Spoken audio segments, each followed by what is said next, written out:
Good Sunday morning, Autism Parents. This is Dr. Payne. I just want to come on here to ask a question.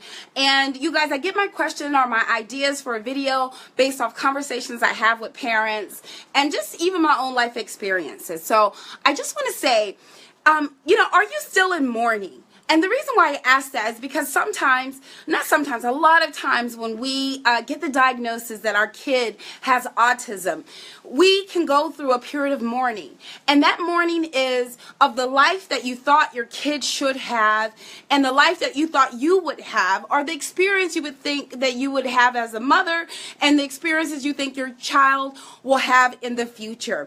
And we can go through this period of mourning of what would have or what will not be. And some of us get stuck in the mourning period. And some of us think we get over it and then relive mourning all over again. So, for instance, I want to give you an example.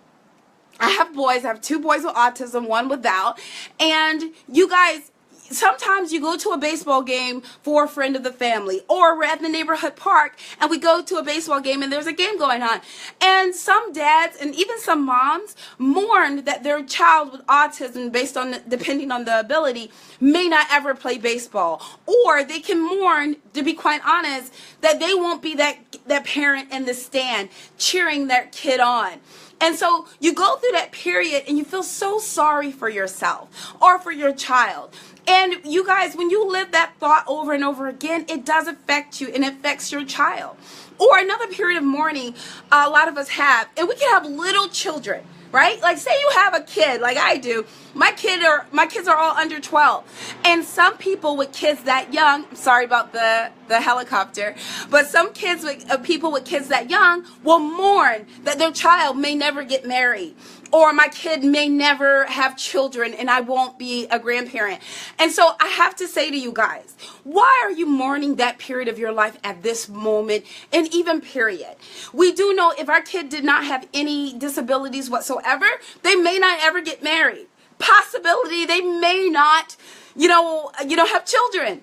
So we can't just live that moment mourning what could have, may have, would have not been.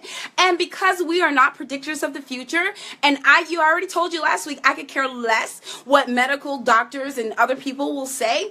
You can't just live that moment over and over again. Walk around with a shroud of guilt or disappointment that you will never have or your kid may never have these things hypothetically in the future. You have to live for now.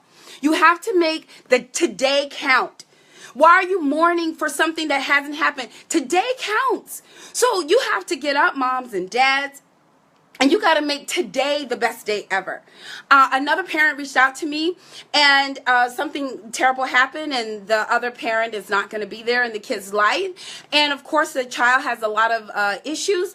And so at that moment that parent was overwhelmed. But I say to you, the parent said to me, what do I do? What do? You do even if your kid didn't have a disability. If one parent leaves, then the other parent is forced to step up. And yes, it's tough. I'm not going to say it isn't. But you step up. You said, okay, my kid is missing a parent. So they need double love. And I'm going to find resources, family, good people to be around my kid. So my kid feels that extra love that they need. I'm going to make sure that the day when I wake up, I'm going to make this the best day for my child. They need love. They need attention, they need happiness, they need confidence. I'm going to speak love into my child. I'm going to speak confidence into my child. I am going to make sure that they know that I love them. And even though we have some issues and it's super tough, that we're not going to just focus on the tough. We're going to focus on what's great. So I'm going to post, actually, I think I already did, 101 fun things to do with your kid for the summer. And you guys, even though a lot of this applies in general, we can adapt these things to our life. Yes, fireworks are coming up. If you guys haven't tried it, order the soundproof headphones if your kid has sensitivity. Order it from Amazon. Even Walmart, I think, has it, walmart.com. They're $14. If you think your kid's going to look odd with the headphones, then you buy some too. You guys, and you should have saw me yesterday. I should show you some pictures. If my kid's going to look it, I'm going to look it too. And I don't care because I'm not going to ask them to brave the world that I'm too scared of. Okay?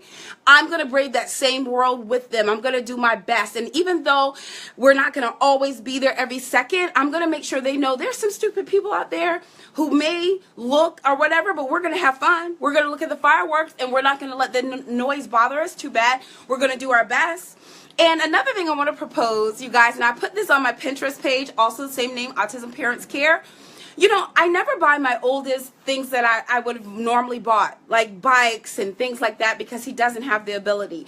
But he does enjoy it. When his brother's out riding and he was young enough to ride in the back of us, he enjoyed it so much. So you know what my husband and I said we were going to do? A go-kart. Right? And it's every little boy fantasy, and some of girls too. You want your parents to get you that go-kart, and they were like, are you crazy? That's a couple $100. Well, for my son, who doesn't typically enjoy toys, who doesn't typically have, you know, the luxury of opening presents or riding a bike, a go-kart is a pretty decent investment. You can get a 2-seater go-kart, and on my Pinterest page, I actually showed plans of how you can make it, and some dads can really get into this, because they're the boy inside of them. It's like, make my son a go-kart? Yes. Dad drives the go-kart, and you guys get out, put another steering wheel that doesn't even, you know, connect it for that kid to have that feeling. How cool is that? You guys, let's take normal everyday things and tweak it for our life. We don't have to wait on a doctor to tell us, hi, money. We don't have to wait on a therapist to tell us. We have other moms and dads walking in our shoes, living our life. We need to ask each other, what do you do? Okay, how do you make this fun? And we have to get out and try. We have to get out and make this the best life ever, because this is the life we have. Stop mourning a life you don't have. The heck with it. Maybe in your head way better than it would have been anyway, right? Let's live the life we do. And let's make that the best one ever as we can when they're young. Yes, our kids are going to have meltdowns and behaviors, but there's tons of kids having meltdowns and behaviors, and they don't have any issues. Okay? So if we're having a behavior that needs to go home, then we go home. But we tried. But if it's a behavior that we can get past, then we're going to just keep on going and live our life. We're going to see what are the peak times that the museum is busy, the park is busy. And maybe, like, this is what I do. I go on those other times, because that's when I enjoy it more, when it's just us and a few others, not just a packed, crowded place. And I'm not going to force my kid to be like some other kid, because he's my kid and he's the kid I got, and that's what I want. And I don't want you guys to have some fake picture in your mind of how it should have been better. This is what it is, and you know what? It's not hard. It's not too easy, but it's not the hardest thing every single moment. There's moments when it's tough, but not every single moment. Granted, a lot of us will disagree. But let's say it's super hard all day, Monday, 24/7, then maybe Tuesday, there was an hour break. Let's just be realistic, okay? And thank you guys for listening. As always, please leave advice, tips, or tricks. Let's help each other. Let's have the best week ever. And you guys, I'm going to do a general post about exercise and fitness. Usually I'm this hype because I worked out. Today I did yoga, so you would think I'd be mellow, but I'm not. Thanks. Have a good day. So pretty outside. Get out. Have fun.